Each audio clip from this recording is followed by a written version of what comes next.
भव्यात्माओं, महावीर भगवान का जीव, महावीर पुराण की अपेक्षा से हम आगे बढ़ते हैं। महावीर भगवान का जीव जो अंतिम भव के पूर्व द्विचरम भव जो है, वहां पर संलेखना समाधि के फल से वो नंद नामा मुनिराज 16वें स्वर्ग में अच्युतेंद्र हुए हैं। वहां पर वो इंद्र अंतर मुहूर्त में उत्तम और रमणीक माला गहने वस्त्र जवानी के सहित यौवन के सहित शरीर पाते हैं। रत्नों की उत्पादशिला पर कोमल शैया से हर्ष के साथ उठकर आश्चर्यकारक और सुंदर सब चीज देखने लगते हैं। स्वर्ग के विमान आदि संपदाओं को देख चित्त में वह अचंभित होते हैं और धीरे हुए सोते से उठते हुए वो इंद्र अपने मन में विचार करता है कि मैं पुण्यवान कौन हूं, ये सुख की खानी कौन है ये प्रीतिमान चतुर विनय वाले देव, मुझसे आगे हाथ जोड़ करके खड़े ये कौन देव है, कौन है ये सुंदर देवांगनाएं जो कि दिव्य रूप की खानी है, आकाश में अधर रहने वाले ये महल किसके हैं। सारा वैभव सोच करके देख रहे हैं। 7 तरह की देव रक्षित मनोज्ञ सेना, इंद्र के पास 7 प्रकार की सेना होती है और उनके सैनिकों को क्या कहा जाता है, कोई बता सकता है? उनके सैनिकों को क्या कहा जाता है? 7 प्रकार की सेना जो होती है, देखो हम लोगों ने सर्वार्थ सिद्धि पढ़ी हुई है। सर्वार्थ सिद्धि में इंद्र है ना, पुरोहित के जैसे है, फिर ब्राह्मण अनेक। जैसे है। हाँ जी, अनेक। अनेक, बहुत अनेक। सही, बहुत। अनेक जो सैनिक होते हैं उन्हें अनेक कहा जाता है, बिल्कुल सही। तो ये 7 प्रकार की सेना इंद्र की होती है। तो 7 प्रकार की ये मनोज्ञ सेना किसकी है, ये बहुत ऊंचा सभा मंडप किसका है, ये दिव्य रत्नमय ऊंचा सिंहासन किसका है, इस प्रकार से ये सोच सोच करके ये जीव अचंभित हो रहा है। ये चिंतन देवेंद्र का, देवों का इंद्र अपने मन में कर रहा था और संदेह का नाशक निश्चय भी नहीं हुआ था। इतने में ही उसके चतुर मंत्री अवधि ज्ञान रूपी नेत्र से उसके अभिप्राय को जानते हैं और उसके समीप आकर उसके चरण कमलों की नमस्कार करके दोनों हाथ जोड़ करके उनका संदेह संशय जो है वो दूर करने के लिए कहते हैं, हे स्वामी, हे देव, हे स्वामी, नम्रीभूत हम लोगों पर प्रसन्न दृष्टि करें, अपने संदेह निवारण वाले वचन सुनिए। हे नाथ, आज हम धन्य हैं, हमारा जीवन आज सफल हो गया, क्योंकि अब आपने अपने जन्म से यह स्थान पवित्र किया। यह स्थान रिक्त था, यह स्थान रिक्त था। ये देव है, अपने राजा को, अपना इंद्र जो है वो इंद्र नहीं था इतने समय तक। हो सकता है कुछ, जैसे ही हम लोगों ने आगम में पढ़ा है कि कितने समय के लिए नहीं हो सकता, सिंहासन खाली हो सकता है, उस अपेक्षा से सोचना, तो ये स्थान पवित्र हो गया। सब संपदाओं से समुद्र ये अच्युत नाम का स्वर्ग है। स्वर्गों के ऊपर मस्तक में चूड़ामणि रत्न के समान शोभित हो रहा है। यहाँ पर मनवांचित वास्तु की प्राप्ति होती है। लोक में भी दुर्लभ वाणी के अगोचर,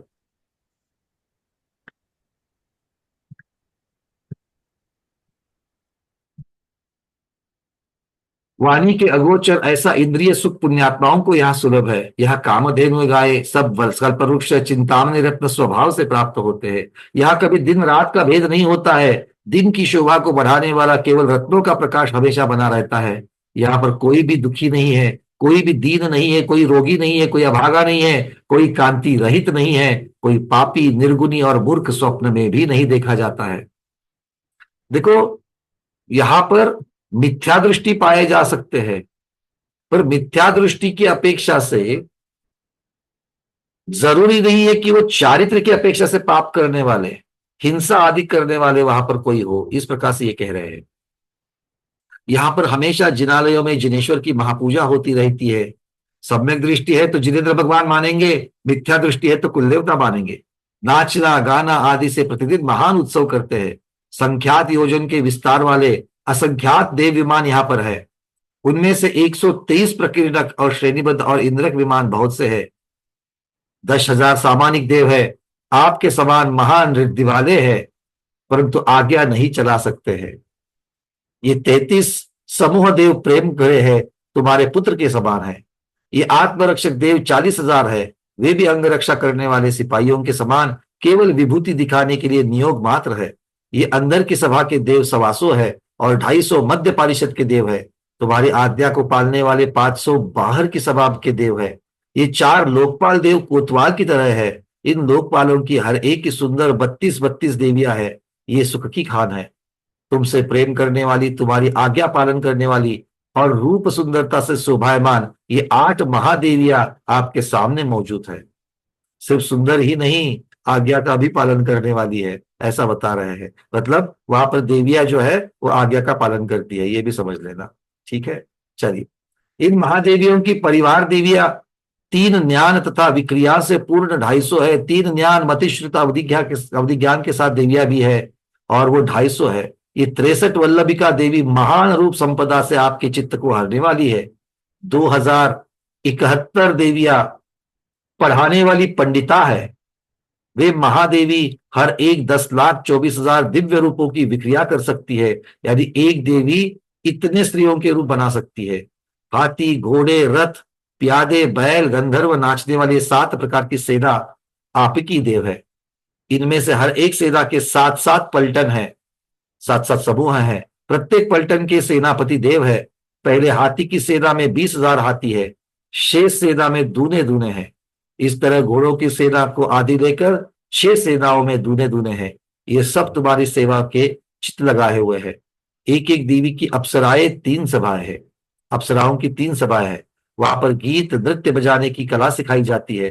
पहली पारिषद सभा में 25 अप्सराएं हैं, दूसरी में 50 है, तीसरी में 100 अप्सराएं हैं। हे नाथ, तुम्हारे अद्भुत पुण्य के उदय से ये दिव्य संपदाएं और दूसरी भी संपदाएं सामने आकर हाजिर हुई है। अब तुम सब स्वर्ग के राज्य के स्वामी हो, अपने पुण्य से अनुपम सब संपदाओं को ग्रहण करो।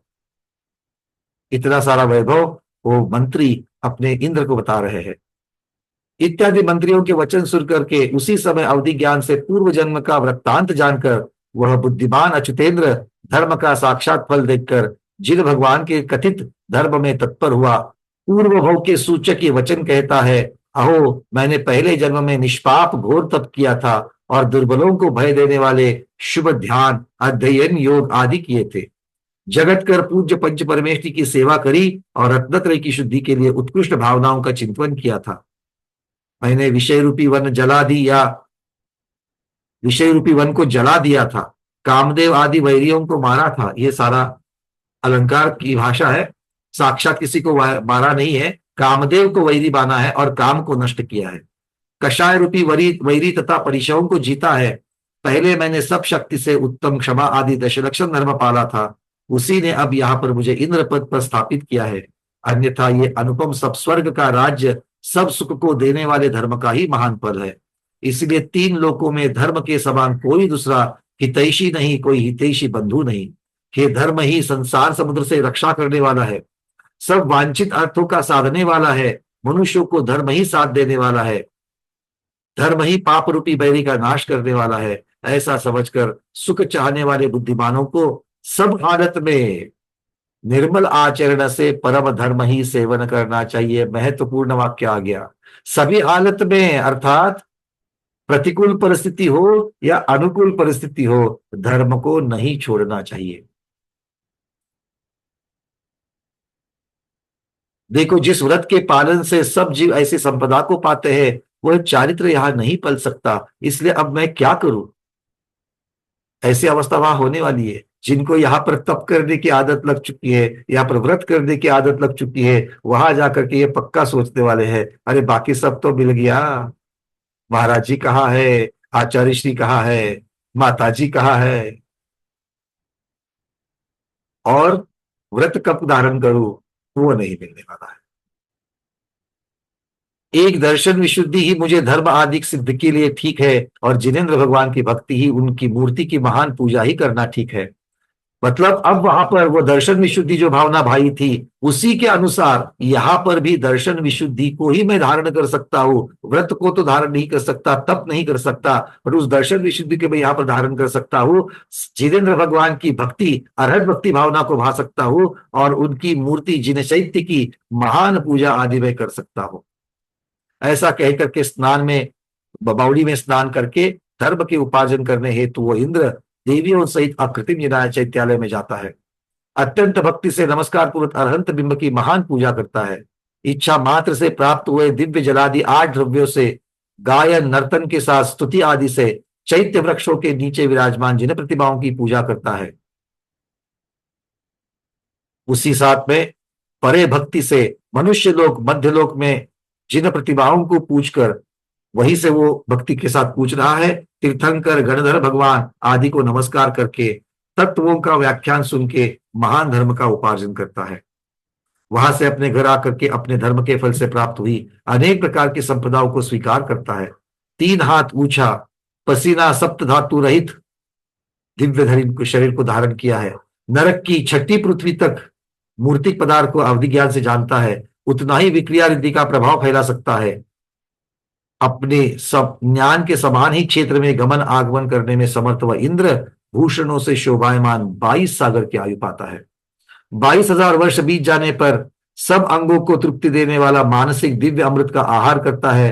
11वें महीने बीत जाने पर दिशाओं को सुगंधित करने वाला ऐसा सुगंधित श्वास लेता है। भक्ति से पूर्ण वह सुरेश तीर्थंकरों के 5 कल्याणकों के सामान्य केवलियों के 2 कल्याणक आदि करने के लिए जाता है। मतलब सामान्य केवलियों की कल्याणक शब्द यहां पर लगा रहे हैं, केवल ज्ञान कल्याणक होगा और मोक्ष कल्याणक की पूजा करने के लिए जाता है। देवोंकर जिसके चरण कमल पूजे गए और धर्म कार्य में मुखिया ऐसा वह इंद्र महान पूजा आदि महोत्सवों से अपने धर्म को बढ़ाता है। वह सुरेश महादेवियों के साथ अनेक तरह की क्रीड़ाएं करता हुआ मन से विषयजन्य सुख को भी भोगता है। इस प्रकार परम आनंद युक्त वह अच्युतेंद्र सब देवों से नमस्कार किया सुख सागर में मग्न होता हुआ इस तरह धर्म के फल से प्राप्त सकल संपदाओं को पूर्ण श्रेष्ठ स्वर्ग का राज्य पाकर देवों का दिव्य स्वामी भोगों को भोगता है। ऐसा जानकर हे बुद्धिमान, तुम भी शम दम संयम से एक धर्म का सेवन करो। इस प्रकार सकल कीर्ति आचार्य भगवान विरचित महावीर पुराण में नंद राजा को तप के फल से अच्युतेंद्र होने का अधिकार 6ठा अधिकार पूर्ण हुआ।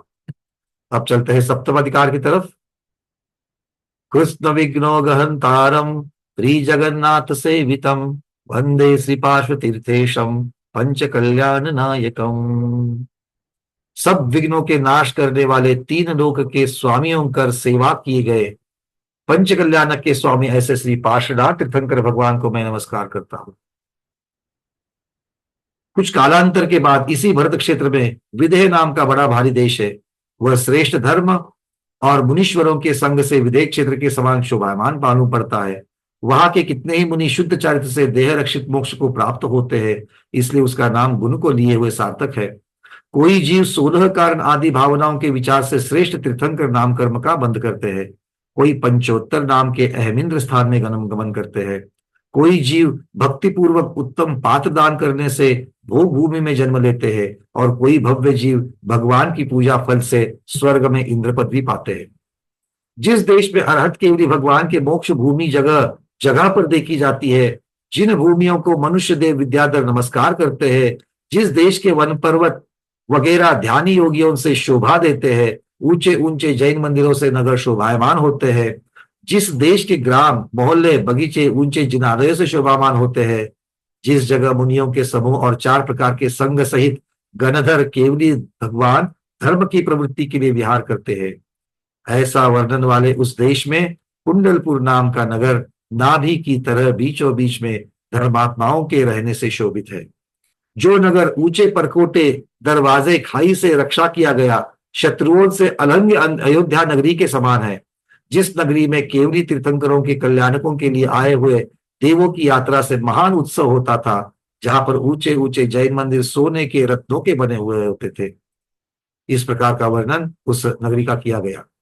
उन मंदिरों में पूजा के लिए आए हुए मनुष्यों के जोड़े जाना आना प्रतिदिन करते थे, इसलिए वे गुणों के द्वारा देवों के जोड़े ही मालूम होते थे। जिस नगरी में दानी पुरुष भक्ति से भरे हुए प्रतिदिन पात्रदान लिए हुए अपने घर के दरवाजों पर बार बार देखते थे कि कब पात्र आवे और मैं उनको दान दे पाऊं। इस प्रकार से उस नगरी में धर्मात्मा सदाचारी धनवान सुखी और बुद्धिमान जीव थे। उस नगरी के स्वामी श्रीमान सिद्धार्थ राजा थे। वे हरिवंश रूपी आकाश को शोभायमान करने के लिए सूर्य के समान काश्यप गोत्री थे। ये काश्यप गोत्र का संबंध हमें गौतम गणधर वाणी में मिला था। सुदम में आउसन, तो ये जब गौतम स्वामी कहते हैं तो किससे सुना है? वो महाकाश्यप वर्धमान महावीर तीर्थंकर भगवान से मैंने सुना है।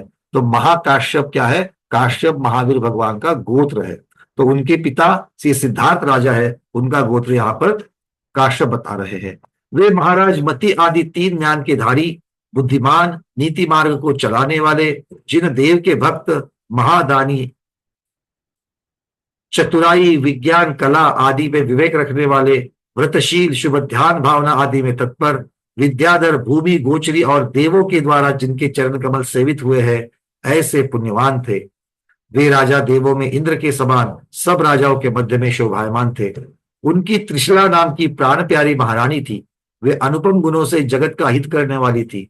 जो महारानी अपने कांति से चंद्रमा की कला को समान जगत को आनंद देने वाली, कला विज्ञान चतुराई से सरस्वती के समान जनों को प्यारी, अपने चरणों से कमलों को जीतने वाली, नखरूपी चंद्र किरणों से शोभायमान, मणिमयी पैर के आभूषणों के शब्द से सब दिशों को शब्दायमान करने वाली, कोमल जांघ वाली, सुंदर दोनों जांघों से रमणीक, कामदेव का रहने का स्थान ऐसे स्त्री चिन्ह से शोभायमान, करधनी कर शोभित कमर वाली, मध्य भाग में कृष्ण, सब शरीर में पुष्ट, गहरी नाभि वाली, मणि के हार से शोभायमान, उच्च उंदर स्तनों वाली, जिन्होंने अशोक के पत्तों को जीत लिया है, ऐसे कोमल हाथों वाली, कंठ के आभूषणों से शोभित सुंदर कंठ वाली, अति कोमल शरीर वाली, महान कांति कला वचनालाप दीप्तिकर मुख को शोभित करने वाली, कानों के कुंडलों से शोभायमान, अष्टमी के चंद्रमा के समान मस्तक वाली, सुंदर नासिका वाली, मनोज्ञ, बोए नील केश सहित मालाओं को धारण करने वाली, अत्यंत रूप सुंदरता लावण्य सहित और तीन लोक के उत्तम परमाणु से मानो बनाई गई ऐसी थी। कितना सुंदर वर्णन तीर्थंकर माँ का आ रहा है। उस तीर्थंकर माता त्रिशला और तीर्थंकर पिता श्री सिद्धार्थ महाराज के भी चरणों में हम बारंबार बारंबार बारंबार यथा योग्य वंदन करते हैं। कितना सुंदर वर्णन किया है। इत्यादि अन्य भी सब शुभ स्त्री चिन्हों से और गुणों से इंद्राणी के समान शोभायमान होती। महादेवी गुणरत्नों की खानी के समान, सब संपदाओं की खानी, अनेक शास्त्र रूपी समुद्र के पारंगत सरस्वती देवी के समान मालूम पड़ती थी। ये स्वयं तो बुद्धिमान थी। आगे चलकर के प्रकरण आएगा कि जब भगवान उनके उदर में आते हैं तो किस प्रकार के प्रश्नोत्तर होते हैं, ये वर्णन भी हमें इस पुराण में सुनने को मिलेगा। ये त्रिशला रानी इंद्र के इंद्राणी की तरह स्वामी को प्राणों से भी अधिक प्यारी थी। अत्यंत स्नेह का स्थान होती हुई वे दोनों महाराज महारानी महापुण्य के उदय से महाभोगों को भोग रहे थे। कालांतर वे सौधर्म स्वर्ग का इंद्र, अच्युत स्वर्ग के इंद्र की 6 महीने की आयु शेष जानकर कुबेर से कहते हैं, हे धनाधिराज, इस जम्बूद्वीप के भरत क्षेत्र में सिद्धार्थ महाराजा के महल में अंतिम तीर्थंकर श्री वर्धमान स्वामी जन्म लेंगे, इसलिए तुम यहां से जाकर उनके महल में रत्नों की वर्षा करो और शेष आश्चर्य भी स्व पर के हित करने वाले करो। तो ये आश्चर्य करके आचार्य भगवान लिख रहे हैं, ये आश्चर्य कैसे है? स्व और पर का हित करने वाले हैं। सौधर्म इंद्र महाराज और कुबेर ये दोनों भी स्वयं का हित करने के लिए और पर का हित करने के लिए ये रत्न वर्षा कर रहे हैं। पर के हित क्या होगा? जिन जनों को रत्न मिलेंगे उनका तो फायदा होगा ही होगा, किंतु स्वयं इस प्रकार की रत्न वर्षा करके वो सौधर्म इंद्र और कुबेर महान अतिशय पुण्य को संचय करने वाले हैं। ऐसी इंद्र की आज्ञा को सिर पर रखकर वह यक्षाधिपति मध्यलोक में आया। फिर प्रतिदिन वह कुबेर देव खुशी के साथ महाराज सिद्धार्थ के मंदिर में प्रतिदिन सोने की वर्षा सहित रत्नों की वर्षा करता है। ऐरावत हाथी की सूंड के समान मोटी मोटी अनेक रत्नों की धारा पुण्य कल्प वृक्ष के प्रभाव से पड़ने लगी।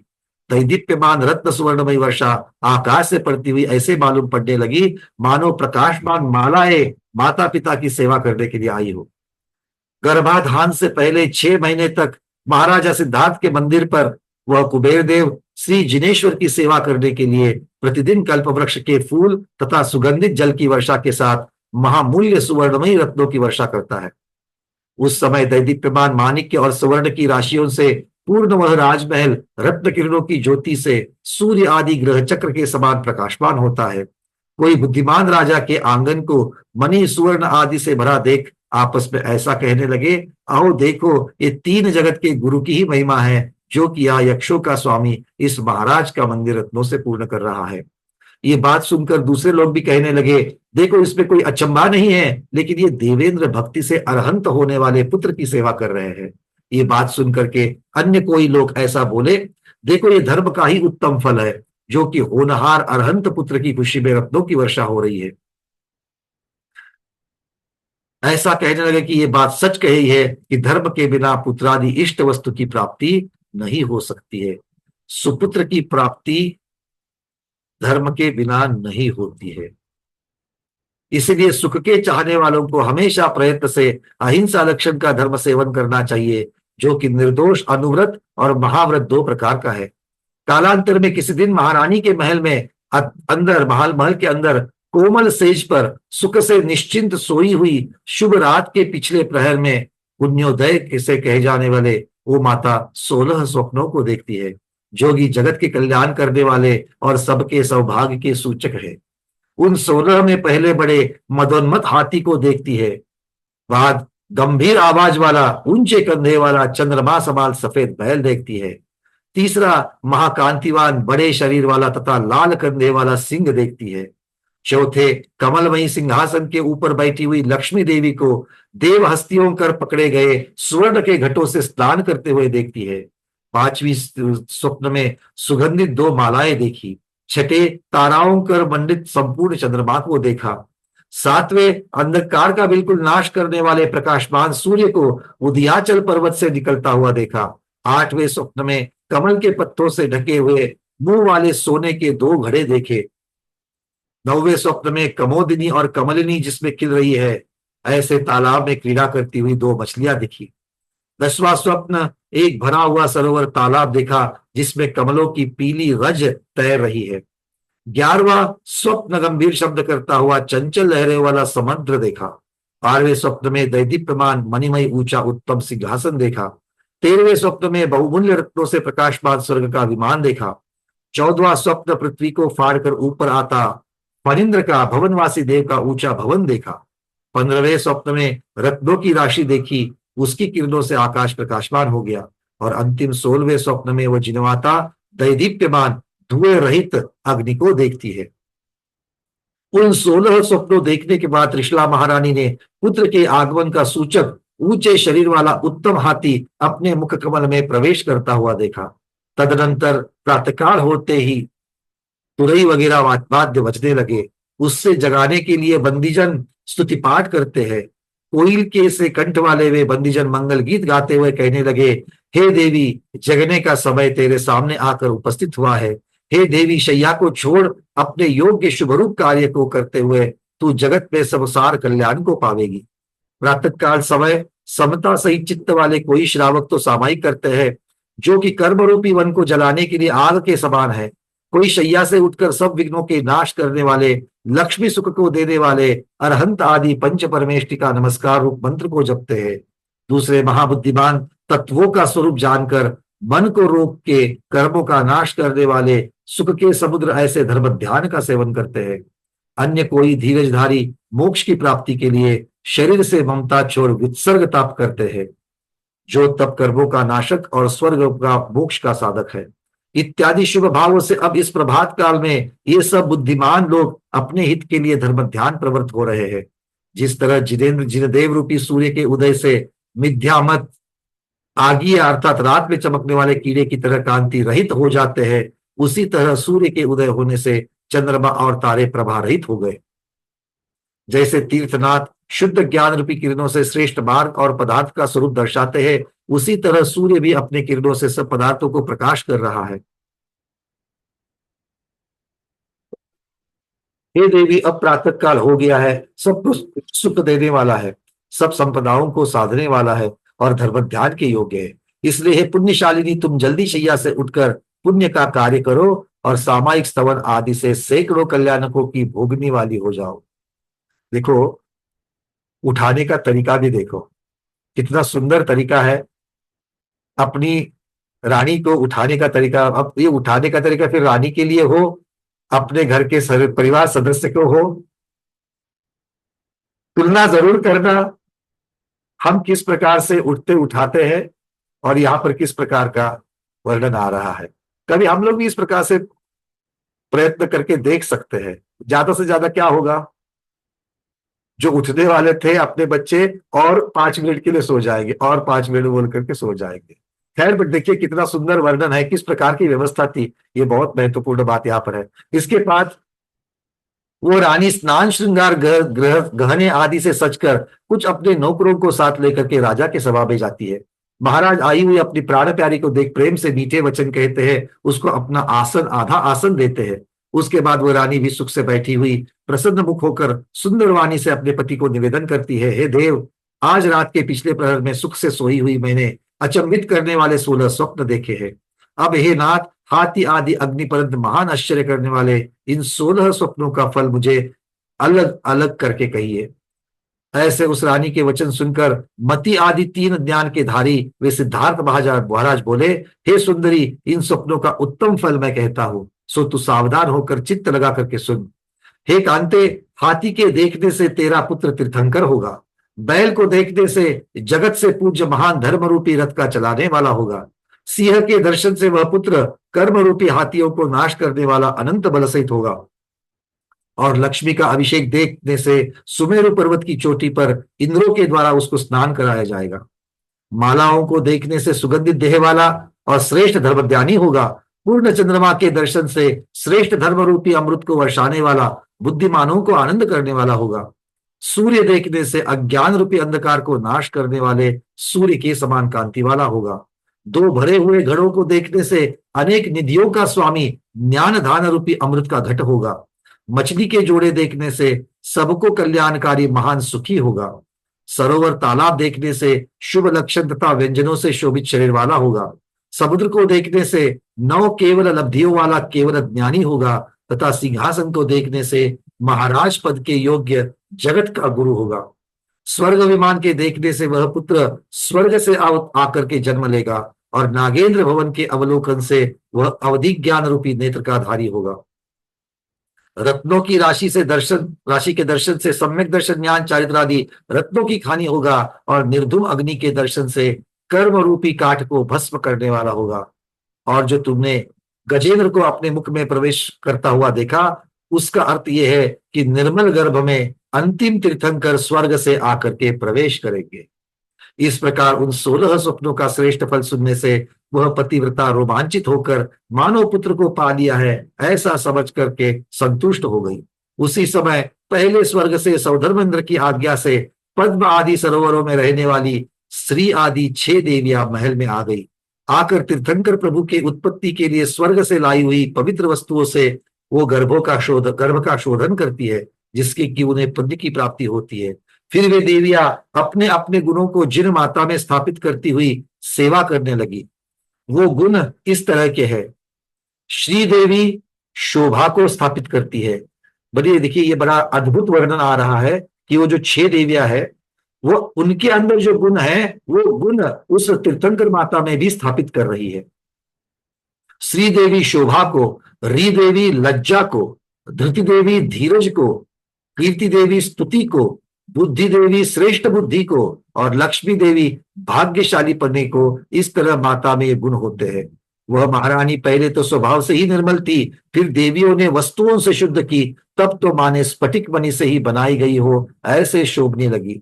तदनंतर आषाढ़ महीने की शुक्ल पक्ष की शुद्ध तिथि 6 को आषाढ़ा नक्षत्र के शुभ लग्न में वह अच्युतेंद्र स्वर्ग से चयकर शुद्ध गर्भ में आ गए। उस महावीर प्रभु के गर्भ में आने के प्रभाव से सर्वलोक में तो कल्पवासी देवों के विमानों में घंटा बजने लगा, इंद्रों के आसन कंपायमान हो गए, ज्योतिष देवों के यहाँ सिंहनाद होने लगा, भवनवासियों के यहाँ महान शंख की ध्वनि हुई और व्यंतर देवों के यहाँ महलों में भेरी की आवाज हुई। अन्य बहुत से अचंभे के कार्य सब जगह हुए। इत्यादि अनेक तरह के आश्चर्यों को देख चारों जाति के देव श्री महावीर प्रभु का गर्भावतरण को जानते हैं। उसके बाद वे स्वर्गपति जितेंद्र भगवान के गर्भ कल्याण का उत्सव करने के लिए उस श्रेष्ठ नगर में आते हैं। कैसे है वे स्वर्ग के स्वामी, जो अपनी अपनी संपदाओं से शोभित है, अपनी अपनी सवारियों पर चढ़ करके आए हैं, उत्तम धर्म को पालने के लिए उद्यमी है, अपने अंग के आभूषण और तेज से 10 दिशाओं को प्रकाशित करने वाले हैं, ध्वजा छत्र विमानादिक से आकाश को ढक दिया है, देव और अपनी देवियों के सहित है और जय जय जय ऐसे शब्दों को कर रहे हैं। उस जय जयकार के बीच जो भगवान का गर्भ कल्याणक हो रहा है, हम भी अपने भावों से वहां पर पहुंच जाते हैं। जब साक्षात भगवान का गर्भ कल्याणक हुआ तो पता नहीं हम सब लोग कहाँ पर थे, हम कहाँ कहाँ कहाँ कौन सी अवस्था में कौन सी पर्याय को थे, किंतु आज इस ग्रंथ का पठन करते हुए हम अपने भावों से उन देवों के साथ में चल करके तीर्थंकर प्रभु के गर्भ कल्याणक पे सम्मिलित होते हैं। जय हो महागर्भो मंगल मंडित श्री वीर वर्धमान महावीर भगवान की जय। नमोस्तु नमोस्तु नमोस्तु भगवान। उस समय वह नगर अनेक विमानों से, अप्सराओं से और देवों की सेना से चारों तरफ घिरा हुआ स्वर्ग सरी का उत्तम मालूम होने लगा। देवों के सहित इंद्र जिन भगवान के माता पिताओं को सिंहासन पर बिठाकर परम उत्सव के साथ प्रकाशमान सोने के घड़ों से भक्ति पूर्वक अभिषेक कराते हैं। देखो, तीर्थंकर माता पिता का भी अभिषेक हो रहा है और दिव्य आभूषण, माला तथा वस्त्रों से पूज गर्भ के अंदर मौजूद जिन देव को, गर्भ के अंदर जो भगवान है उस जिनेन्द्र भगवान को भगवान मान करके 3 प्रदक्षिणा देते हैं और मस्तक नवाते हुए नमस्कार करते हैं। इस प्रकार वह सौदर्भ इंद्र गर्भ कल्याण कर और जिनेन्द्र माता की सेवा में दिक कुमारियों को रखकर दूसरे इंद्र और देवों के सहित परम पुण्य को उपार्जन करता है। खुशी के साथ अपने स्थान स्वर्ग को चला जाता है। यहां पर जान लेना कि साक्षात सम्यक दृष्टि एक भवावतारी ऐसे सौधर्म इंद्र और शची इंद्राणी अपने परिकर सहित बाकी सम्यक दृष्टियों के सहित भी और 11 अंक 14 पूर्व का पाठी होकर भी आकर अभी भी बालक, गर्भ का जो बालक है उस गर्भ के बालक को 3 प्रदक्षिणा दे रहे हैं और उनकी अष्टद्रव्य से पूजन कर रहे हैं। अर्थात तीर्थंकर भगवान बालक रूप में भी, गर्भ के बालक रूप में भी भगवान ही कहलाते हैं। उन्हें कुमार आदि नामों से हम कम नहीं कर सकते हैं। हमारे आपके जैसे वो गृहस्थ नहीं, वो महान भले गृहस्थ अवस्था में है, वस्त्र को धारण करेंगे, किंतु वो है तो भगवान ही। नए की अपेक्षा से देखा जाए तो वो है ही भगवान ही, और उनको स्वयं सौधर्म इंद्र भी उनको भगवान कह के उनकी पूजन कर रहा है। इस तरह श्री सकल कीर्ति देव विरचित महावीर पुराण के भगवान के गर्भावतार को कहने वाला 7वां अधिकार पूर्ण हुआ। अब 8वें अधिकार में चलते हैं। पंच कल्याण भोक्तारम दातारम त्रिजगत श्रियम त्रातारम संसृते पुंसा वीरम तच्छक्तये स्तुवे। गर्भादि 5 कल्याणों को भोगने वाले, 3 जगत की लक्ष्मी को देने वाले और 4 गति रूप संसार से रक्षा करने वाले ऐसे श्री महावीर स्वामी को उनके गुणों की प्राप्ति के लिए मैं नमस्कार करता हूं। कालांतर के बाद देवी माता के आगे मंगल द्रव्य को रखती है। कोई माता को स्नान कराती है, कितनी ही पान बना करके देती है, कोई रसोई करती है, कितनी ही पान का अर्थ यहाँ पर पेय वस्तु ये समझ लेना, रस आदि, ठीक है ना। इस शब्दों के अर्थ का अनर्थ होता है, ये मत समझना कि चबाने वाला पान को दे रही है। पान अर्थात पेय वस्तु को यहाँ पर अर्थ करना। कोई रसोई करती है, कितनी देवियां सेज बिछाती है, कोई पैर धोती है, कोई दिव्य आभूषण पहनाती है, कोई दिव्य पुष्पों की माला बना करके देती है, कोई रेशमी कपड़े तो कोई रत्नों के गहने देती है। कितनी ही देवियां माता के अंग की रक्षा के लिए नंगी तलवारों के द्वारा पहरा देती है और कितनी ही माता की इच्छा के अनुसार भोग आदि की सामग्री देती है। कोई फूलों की धूली से भरे हुए राजमहल के आंगन में बुहारी लगाती है और कोई चंदन के जल से छिड़काव करती है।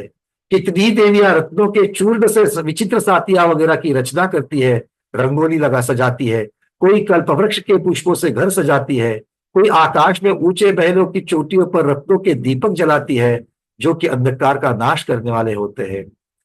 जाने के समय कपड़े पहराना, बैठने के समय आसन बिछाना, इस तरह वो देवियां माता की सेवाएं करती है।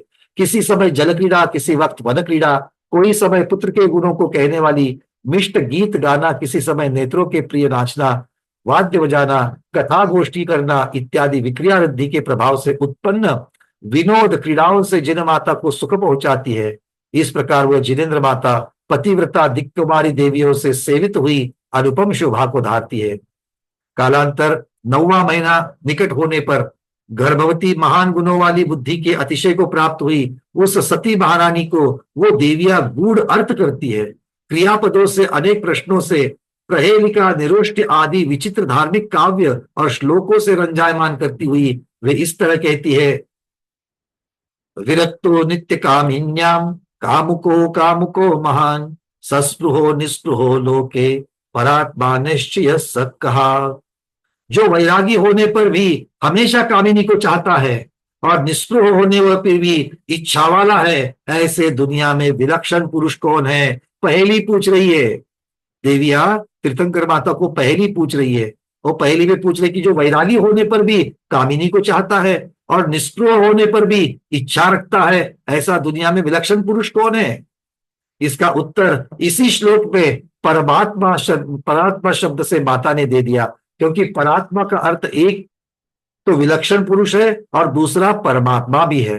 परमात्मा नित्य कामिनी अर्थात अविनाशी मोक्ष रूपी स्त्री में अनुरागी है, उसी को चाहने वाला है। तो जो इस प्रकार से उन्होंने उत्तर दे दिया। पहले प्रश्न का उत्तर क्या हो गया? पहले प्रश्न का उत्तर है परमात्मा। परमात्मा का अर्थ होता है विलक्षण पुरुष जो असाधारण है, और जो पुरुष साक्षात परमात्मा भी है। परमात्मा नित्य कामिनी अर्थात अविनाशी मोक्ष रूपी स्त्री में अनुरागी है, उसको चाहने वाला है। मतलब प्रश्न जो था वैरागी है किंतु कामिनी को चाहता है, तो ये भी संसार शरीर भोग से विरक्त है और किसको चाह रहे हैं? अविनाशी मोक्ष रूपी स्त्री। मोक्ष को स्त्री की उपमा दी जाती है, उस मोक्ष रूपी स्त्री में अनुराग और चाहने वाली है।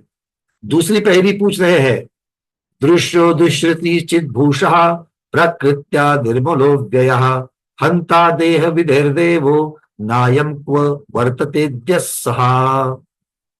जो अदृश्य है, दिखता नहीं है, तो भी देखने के योग्य है, स्वभाव से निर्मल होने पर भी देह की रचना का नाशक है, किंतु महादेव नहीं है। इस श्लोक में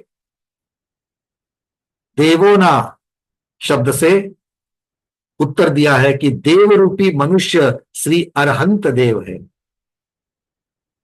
हे सुंदरी, असंख्यात मनुष्य देवों कर सेवा किया गया, तीन जगत का गुरु तेरा पुत्र उत्तम अनेक गुणों से जयवंत होवे। इस श्लोक से ओठ से बोलने में आने वाला कोई अक्षर नहीं है, इसलिए यह निरोष्ठ्य है।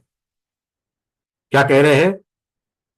ये जो अभी दृश्यो दृश्य स्त्री चिद भूषः प्रकृत्या निर्मलो व्ययः, तो ये कह रहे हैं कि असंख्यात मनुष्य के देवों के द्वारा सेवित तीन जगत का गुरु तेरा पुत्र अनेक गुणों से जयवंत होवे।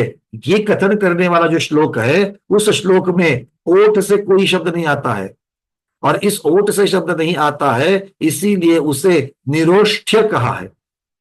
जिसने दूसरी स्त्रियों से प्रेम का सुख छोड़ दिया है, वो भी अविनाशी मोक्ष रूपी स्त्री में रागी है। ऐसा गुणों का समुद्र तीन जगत का स्वामी तेरा पुत्र हमारी रक्षा करे। इस श्लोक में भी निरोष्ठ्य अक्षर है।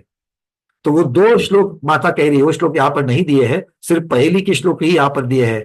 उत्तर वाले जो श्लोक है, उस श्लोक के अक्षर में माता इस प्रकार से देती है कि प्रश्न में जो निरोष्ट शब्द है, उस निरोष्ट शब्द को वहां पर वो यहाँ पर उपयोग में ला करके कहती है।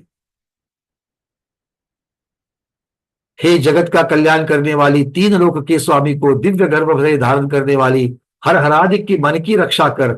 ये तीसरा श्लोक में है। इस श्लोक में अब क्रिया छिपी हुई होने से क्रिया गुप्त है, अर्थात अदृश्य वाला जो उत्तर था वो अदृश्य वाला उत्तर यहाँ पर आ जाता है। जगत को कल्याण करने के लिए अपने गर्भ में तीर्थंकर को धारण करने वाली है माता, धर्म तीर्थ को करने वाली उत्पत्ति में देव विद्याधर भूमि गोचरी जीवों का तीर्थ स्थान, इसमें अट क्रिया गुप्त है। अब क्या है, यहाँ पर ये श्लोक जो है वो नहीं दिए है। अगर वो श्लोक होते यहाँ पर अटवी शब्द आ गया है, तो अटवी शब्द में से अट शब्द जो है वो उसका क्रिया गुप्त है। हे देवी महारानी, इस लोक और परलोक पे कल्याण करने वाला कौन है? तो माता उत्तर देती है, जो धर्म तीर्थ का प्रवर्तन करने वाला है वही श्री अरहंत देव तीन जगत के कल्याण करने वाला है। गुरुओं में सबसे महान गुरु कौन है? माता कहती है, जो तीन जगत का गुरु और सब अतिशय तथा दिव्य अनंत गुणों का विराजमान ऐसे जिनेन्द्र देव ही महान गुरु है। फिर प्रश्न पूछा गया, इस जगत के किसके वचन श्रेष्ठ और प्रामाणिक है? तो मां कहती है, जो सबको जानने वाला अर्थात केवल ज्ञानी है, दुनिया का हित करने वाला हितैषी है, 18 दोष से रहित वीतरागी है, ऐसे अरहंत भगवान के वचन ही श्रेष्ठ और मानने योग्य है, इसके सिवा दूसरे मिथ्यामतियों के नहीं। फिर प्रश्न पूछा गया, जन्म मरण रूपी विष को दूर करने वाला अमृत के समान क्या पीना चाहिए? तब माता कहती है, जिनेन्द्र के मुख कमल से निकला हुआ ज्ञानामृत पीना चाहिए, दूसरे मिथ्या ज्ञानियों के विष रूपे वचन नहीं पीने चाहिए। फिर प्रश्न होता है, इस लोक में बुद्धिमान को किसका ध्यान करना चाहिए? तो मां कहती है, पंच परमेष्टि का, जैन शास्त्र का, आत्म तत्व का, धर्म शुक्ल ध्यान का, दूसरा आत्म रूप खोटा ध्यान कभी नहीं करना चाहिए। फिर प्रश्न आ गया, शीघ्र क्या काम करना चाहिए, जल्दी जल्दी क्या काम करना चाहिए? मां कहती है, जिससे संसार का नाश हो ऐसे अनंत ज्ञान चारित्र को पालना चाहिए। जल्दी जल्दी किस चीज में आलस्य नहीं करना चाहिए, कौन सी चीज जल्दी करनी चाहिए? तो ज्ञान को धारण करना, आचरण को धारण करना, ये चीज जल्दी करनी चाहिए। शुभस्य शीघ्रम जिनेन्द्र माता कह रही है तो हमें मानना चाहिए। फिर प्रश्न हुआ, इस संसार में सज्जनों के साथ में जाने वाला सहाई कौन है? माता कहती है, दयामयी धर्म ही सहायता करने वाला बंधु है, जो कि सब दुखों की रक्षा करने वाला है। धर्म के कौन कौन से लक्षण और कार्य है? तो कहती है, 12 तप रत्नत्रय महाव्रत अनुव्रत शील और उत्तम क्षमादि 10 लक्षण, ये सब धर्म के कार्य और चिन्ह है। अर्थात जहां जहां ये पाए जाएंगे वहां वहां धर्म होगा ही होगा। धर्म का इस लोक में फल क्या है? तो कहती है मां, जो 3 लोक के स्वामियों की इंद्र धर्मेंद्र चक्रवर्ती पदरूप संपदाएं मिलती है, श्री जिनेन्द्र के अनंत सुख, ये सब धर्म का ही उत्तम फल है। धर्मात्माओं की पहचान क्या है? अगला प्रश्न आ गया, धर्मात्माओं की पहचान क्या है? मां कहती है, उत्तम शांत स्वभाव, अभिमान का ना होना और रात दिन शुद्ध आचरणों का पालन, यही धर्मात्माओं की पहचान है। क्या हम और आप धर्मात्मा है? क्या कह रहे, ध्यान से सुन लेना। सबसे पहले तो शांत स्वभावी कहा, अंदर झांक करके देख लो, हम शांत स्वभावी है क्या? अनुकूल परिस्थिति में तो है, स्वाध्याय में बैठे हैं तब तो है, प्रतिकूल परिस्थिति में क्या हो जाता है? फिर अभिमान नहीं है, अहंकार कभी कभी हमें छूता है कि नहीं छूता है? वो कहते अहंकार नहीं होना चाहिए, और रात दिन शुद्ध आचरण का पालन होना चाहिए। पाप के क्या क्या चिन्ह है? मिथ्यात्व, क्रोध, कषाय, खोटी संगति और 6 तरह के अनायतन, ये पाप के चिन्ह है। पाप का फल क्या है? जो अपने को अप्रिय ऐसा दुख ही देना, ये पाप का फल है। दुख को प्राप्त करना पाप का फल है। दुर्गति को करने वाला, रोग क्लेश देने वाला, ये सब निंदनीय कार्य पाप के फल है। पापी जीवों की क्या पहचान है? बहुत क्रोध वगैरह कषायों का होना, दूसरों की निंदा करना, अपनी प्रशंसा करना, रौद्र आदि खोटे ध्यान का होना, ये पापियों का चिन्ह है। असली लोभी कौन है? असली लोभी कौन है? मां कहती है, बुद्धिमान, मोक्ष को चाहने वाला भव्य जीव निर्मल आचरणों से तथा कठिन तपों से एक धर्म का सेवन करने वाला ही लोभी है। बाकी सब तो नकली लोभी है। ध्यान से सुनना प्रश्न को, असली लोभी कौन है? असली तो हीरा होता है और नकली कांच होती है। तो असली लोभी कौन है? तो बोले मोक्ष को चाहने वाला ही असली लोभी है। तो अगर लोभ करना हो तो सिर्फ मोक्ष का ही करना और किसी चीज का लोभ नहीं करना। इतना गूढ़ उत्तर यहां पर दिया जा रहा है। आज नीरज जी क्या कहना चाह रहे हो? करने का प्रयास है उस तरह का लोभ। वो अब बिल्कुल हमें कह रही है, तीर्थंकर माता सामने से आदेश दे रही है कि असली लोभी बनो। है ना, आज बहुत जगह पर उत्तम शौच भी बनाया जा रहा है। वहां तो लोभ को निकालने के लिए कौन सा नकली वाला जो लोभ है ना, उसको संसार को चाहने वाला निकालो, किंतु असली लोभी बनना ही पड़ेगा। अरे असली लोभी जब तक नहीं मिलोगे, क्या है ना, हम लोग संसार मार्ग के बारे में तो लोभी है और मोक्ष मार्ग के लिए संतोषी है। हाँ या ना?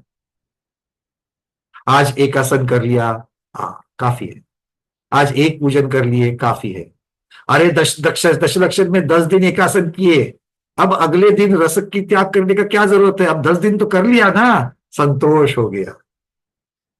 तो वहां पर हम लोभी है क्या? हम लोभी नहीं है, मोक्ष मार्ग के बारे में लोभी नहीं है। और अगर लगातार 10 दिन सुख की प्राप्ति हो रही है, कहीं पिकनिक पर जाकर के आ गए, इंटरनेशनल टूर पर, बढ़िया से बढ़िया सब चीजों को देखा, खाया पिया, दोस्तों के साथ परिवार के साथ घूम करके 10 दिन आ गए, फिर भी 11वें दिन सुख चाहते हैं। आया ना, सांसारिक सुख चाहते कि नहीं चाहते हैं? तो संसार के बारे में हम लोभी है कि नहीं है? मिल रहा है तो भी और चाहिए, तो भी और चाहिए। बस तीर्थंकर माता यही कह रही है कि धर्म मार्ग के लिए असली लोभी बनना, नकली लोभी नहीं बनना।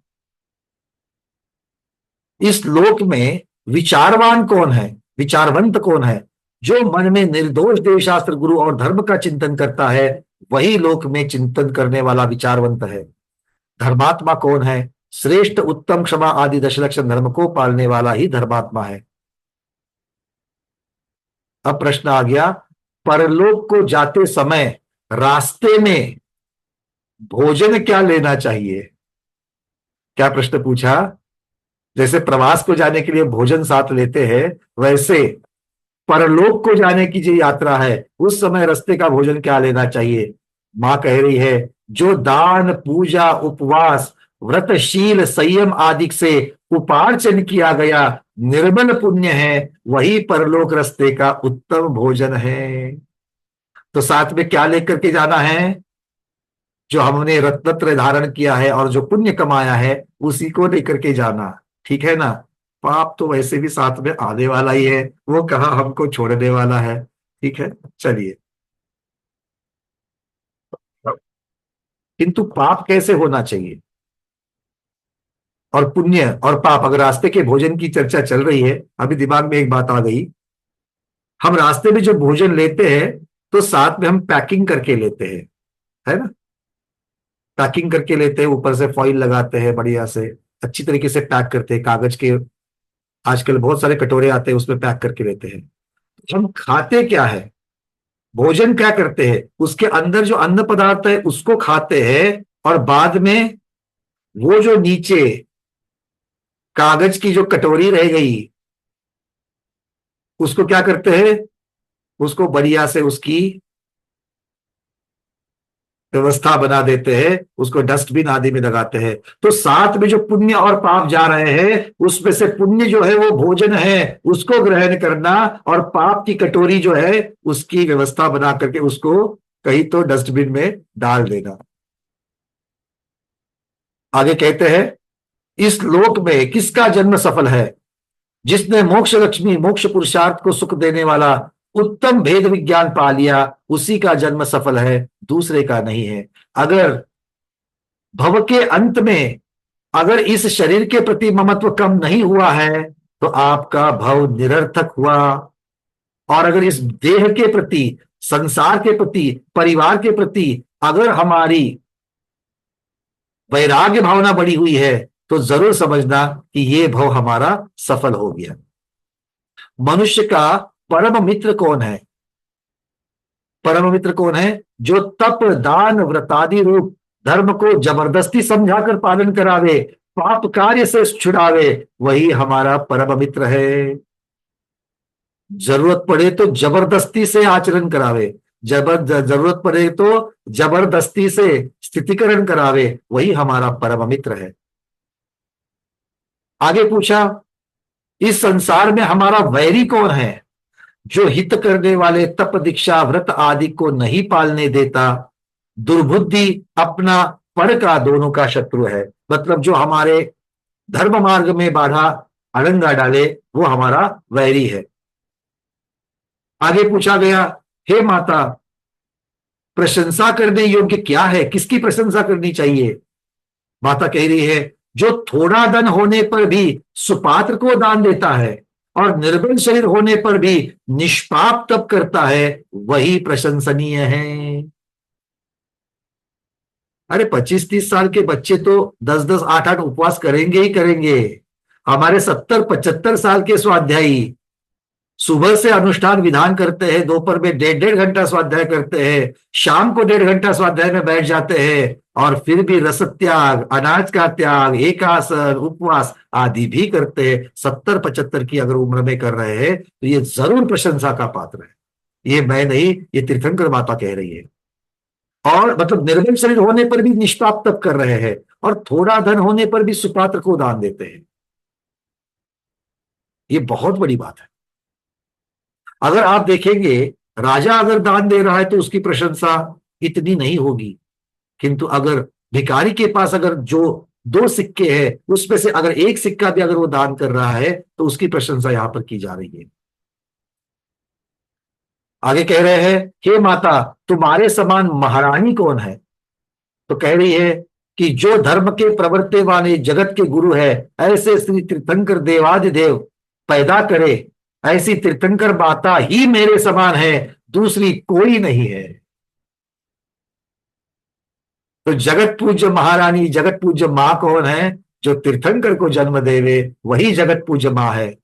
मुझे हमेशा याद आते हैं गुरु के शब्द, गुरु मुख से हमेशा यही सुना है, पंकज जी अगर इसके आगे मोक्ष जाने तक तो सम्यक्त को नहीं छोड़ेंगे और सम्यक्त के प्रभाव से पुरुष वेद ही मिलेगा, किंतु अगर कहीं गलती से स्त्री पर्याय अगर मिलने की अगर बात आ जाए तो हम यही भावना भाना चाहिए कि अगर इसके आगे मोक्ष जाने तक अगर स्त्री पर्याय मिले तो वो तीर्थंकर माता की स्त्री पर्याय मिले और कोई स्त्री पर्याय ना मिले। तीर्थंकर माता को छोड़ करके और कोई भी स्त्री पर्याय नहीं मिलनी चाहिए, यही भावना हमें भानी है।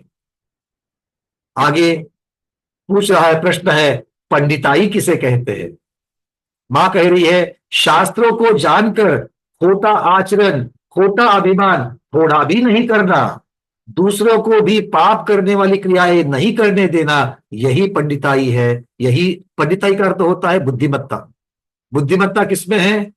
स्वाध्याय करने के पश्चात, ज्ञान को प्राप्त करने के पश्चात आचरण, सही आचरण, चारित्र को धारण करना, यही पंडिताई है। अगर ज्ञान को धारण करके अगर आचरण को ना करे तो वो बुद्धिमत्ता नहीं है, वो पंडिताई नहीं है। मूर्खता किसे कहते हैं? प्रश्न पूछा गया, मूर्खता किसे कहते हैं? तो मां कह रही है, जो ज्ञान से हित का कारण निर्दोष तप धर्म क्रिया को जानकर भी आचरण नहीं करता है वह मूर्ख है। यह मैं नहीं कह रहा हूं, तीर्थंकर माता कह रही है। अगर 4 साल 3 साल सर्वार्थ सिद्धि गोमट सार जीवकांड जैसे महान ग्रंथों को हर रोज स्वाध्याय करने के बाद भी अगर अनुव्रत लेने की भावना नहीं हो रही है, देखो अपनी जिनकी दुविधाएं हैं मैं उनकी चर्चा नहीं कर रहा हूं, जिनको भावना ही अभी तक नहीं हो रही है उनका तो स्वाध्याय व्यर्थ जा रहा है। मैं तो व्यर्थ जा रहा इतना ही कह रहा हूं, तीर्थंकर माता तो मूर्ख कह रही है। आगे चलते हैं। आगे पूछा, बड़ा भारी चोर कौन है? बड़ा भारी चोर कौन है? जो मनुष्य के धर्म रत्न को चुराने वाले पाप का करता है, अनर्थ को करने वाले ऐसे पंचेंद्रिय ही सबसे बड़े चोर है। चोर कौन है? पंचेंद्रिय है। और जो पंचेंद्रिय के विषय की संगति में रहना चाहता है वो किसकी संगति में रह रहा है? वो चोरों की संगति में रह रहा है। और चोरों की संगति में रह करके बुद्धि किसकी होगी?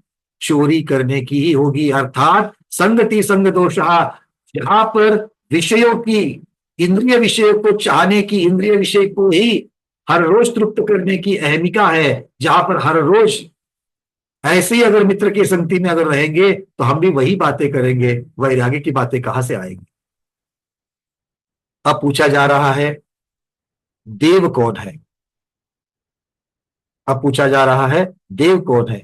जो सबका जानने वाला, शुद्धादि 18 दोषों से रहित, अर्थात यहां पर अर्थ लेंगे जो वीतराग सर्वज्ञ हितोपदेशी है, वही देव है, देवादि देव है। इस संसार में शूरवीर कौन है? जो धैर्य रूपी तलवार से परिशह रूपी महायोद्धाओं की कषाय रूपी वैरियों को तथा काम मोह वगैरह शत्रुओं को जीतता है, वही संसार में शूरवीर है। हमारे सामने भी हर रोज शूरवीर आ जाते हैं। जब आज अनुभव कर लिया अवधि ज्ञान के गणित की जानने की गाथाएं कितनी क्लिष्ट है, तो भी धैर्य को धारण करके दूसरे दिन फिर से 2 बजे लॉग इन करते ही करते हैं। मेरे लिए तो वही शूरवीर है, वही धैर्यवीर है। आगे बढ़ते हैं। महान गुरु कौन है? इस संसार में बाह्यभ्यंतर दोनों तरह के परिग्रहों से रहित, जगत के भव्य जीव को हित करने में उद्योगी हो, आप भी मोक्ष का चाहने वाला हो, वही महान गुरु है। दूसरा मिथ्यामति धर्म गुरु नहीं हो सकता है। इस प्रकार उन देवियों के द्वारा किए गए शुभ के करने वाले प्रश्नों का उत्तर वह जिन माता गर्भ के प्रभाव से सबको जानकर देती हुई स्पष्टता से देती है। एक तो उस महारानी की बुद्धि स्वभाव से निर्मल थी और अपने उदर में तीन ज्ञान के धारी प्रकाशमान तीर्थंकर भगवान को धारण करने से वो और भी उसकी बुद्धि स्वच्छ होती गई। इस रानी के उदर में भी विराजमान पुत्र बिल्कुल दुख नहीं पाता है। क्या सीप में रहने वाली जल की बूंद विकार वाली हो सकती है? कभी नहीं हो सकती है। उस देवी के त्रिबली का भंग नहीं हुआ उदर वैसा ही पूर्व रहा तो भी गर्व बढ़ता हुआ। यह उस प्रभुता का ही प्रभाव है। हम आज समय के अभाव के कारण यहीं पर रुक देते हैं। तो यहाँ पर तीर्थंकर माता के द्वारा जिस प्रकार से सुंदर प्रश्नोत्तर किए गए, प्रश्न के उत्तर दिए गए, ऐसे इन प्रश्नोत्तर के साथ में ही उस महान बुद्धिवान तीर्थंकर भगवान को धारण करने वाली उस माँ को भी हम साक्षात यथायोग्य वंदन करते हैं और यही भावना भाते हैं कि हे भगवान, जल्द से जल्द तीर्थंकर प्रभु का साक्षात कल्याणक बनाने का अवसर हमें प्रदान करे और हम भी कालांतर में उस प्रकार के पंच कल्याणों को प्राप्त करते हुए तीर्थंकर बन के ही इस भव से मुक्त हो जाए। बोलो वर्धमान महावीर भगवान की जय।